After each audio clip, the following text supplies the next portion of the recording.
Here's something that I never showed off in the last episode. If you stand on this little green thing right here, you get a full view of the Comet Observatory. And it's right outside the bedroom as well, so it's easy to access. Anyway, how's it going, everybody? My name is Tentacle, and welcome back to more Super Mario Galaxy. And that wasn't intentional, I promise. It actually wasn't. Last time, we got started on the Gusty Garden Galaxy. Took me a while to come up with the name. And, remember how I said we would be tackling the Dusty Dune Galaxy in this episode? We're actually not. Thing is, I know I said I'd check out Rosalina's library, which is right here, whenever I defeated Bowser Jr.'s airship armada, but it completely slipped my mind. I was just so gung-ho about going into Gusty Garden Galaxy. So I think I'm just gonna spend this episode catching up on Rosalina's library. Anytime you want to stop running around in circles, Mario, there we go.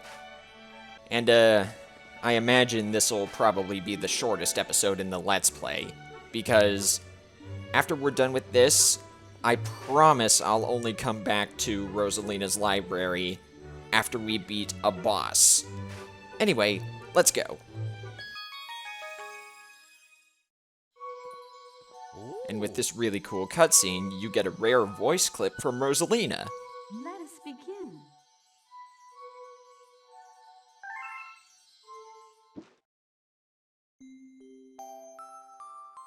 Chapter 1, The Celestial Duo. Our story begins a very, very long time ago with a young girl. One day, this girl spotted a rusted spaceship holding a small star child. Is it a child of the light? What's your name? Are you lost?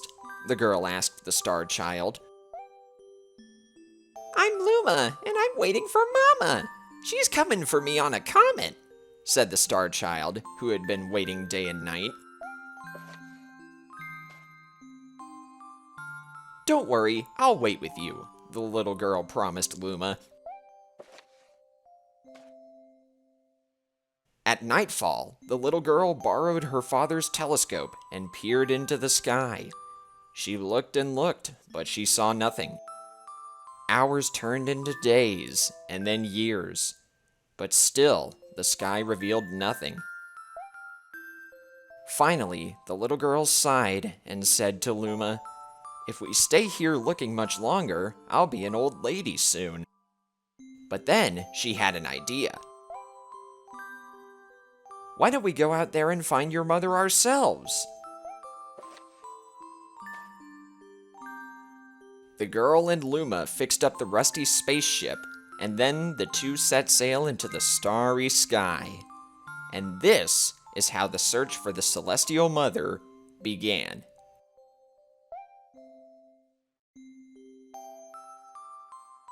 Chapter 2, Starbits.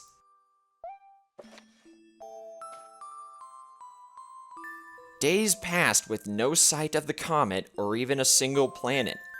Instead, asteroids extended for as far as the eye could see. If I had known it was going to take this long, I would have packed more jam, said the little girl, above the rumble of her belly. Before they left, she had packed all the essentials. Telescope, butterfly net, stuffed bunny, bread, milk, jam, and apricot-flavored tea, but I forgot to bring water! At this, Luma burst into gales of laughter, and the girl began to pout. As long as I have Starbits, I'll be fine, said Luma. Want some? The little girl couldn't stay mad after hearing this. Luma continued to laugh, and the girl couldn't help but join in. Alright, maybe just a nibble.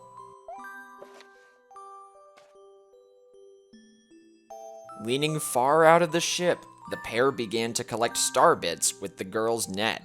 They almost fell out a few times, but they kept on collecting. The star bits tasted like honey.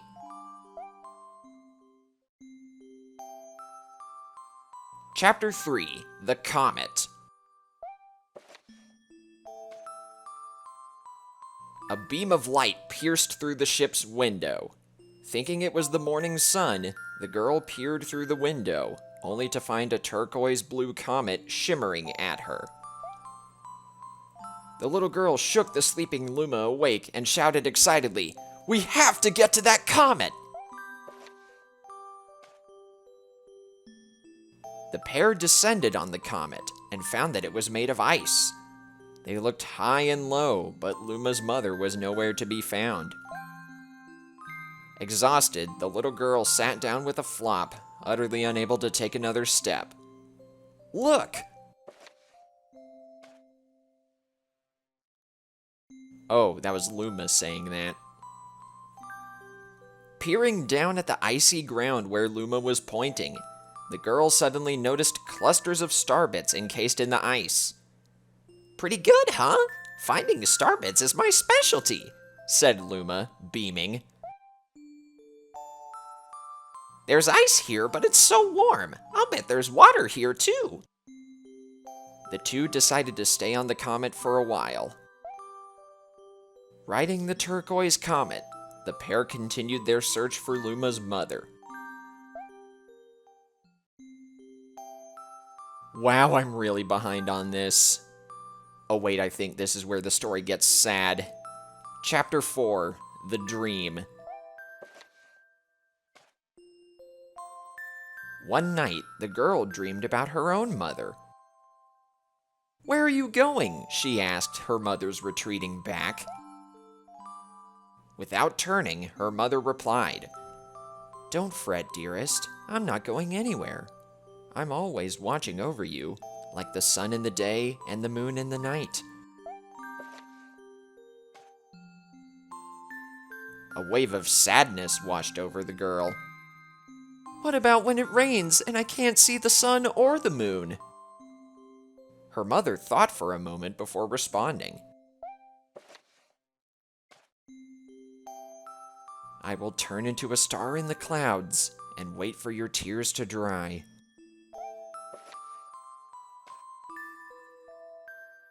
When she awoke, the girl's face was damp with tears. "You have starbits in your eyes," said Luma to the girl. Wiping her face, the girl replied, "These are tears, not starbits.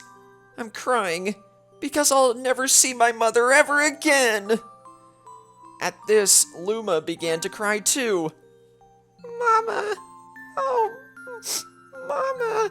Ah!"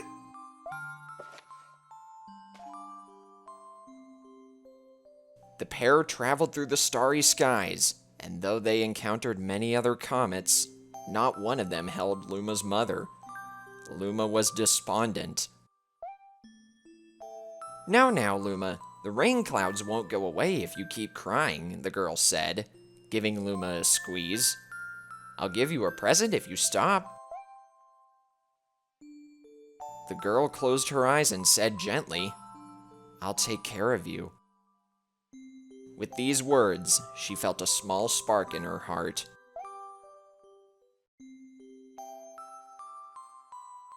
Chapter 5: Home.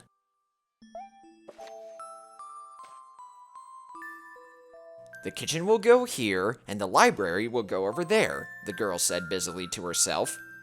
"We'll put the gate here." Ever since the girl took Luma under her care, she'd been bustling about at a feverish pace. It's a lot of work, but it's worth it to make a happy home.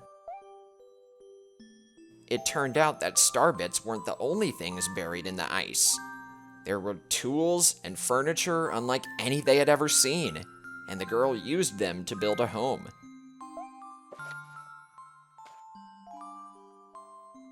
Looking at the completed house, Luma remarked.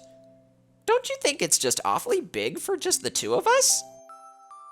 With a library, bedroom, kitchen, fountain, and gate, it was certainly spacious, but still, something seemed to be missing. If only my father, brother, and mother were here, the girl said wistfully. Indeed, the house was too large for its two small residents.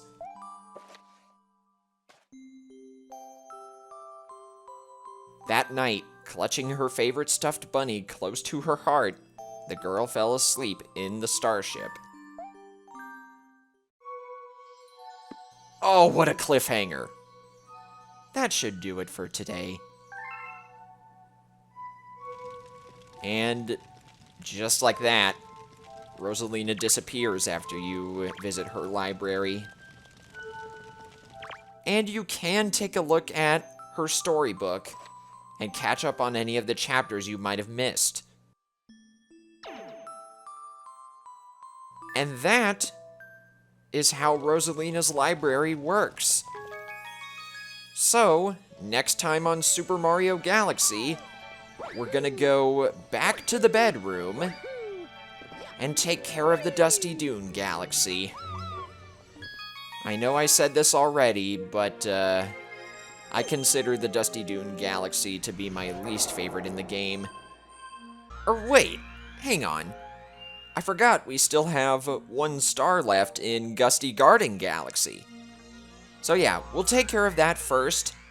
And I do know there are a couple of secret stars in that galaxy as well. But then after that, we'll go for the Dusty Dune Galaxy. Promise. Anyway, until then, this is Tentacles signing out. Take care, everybody.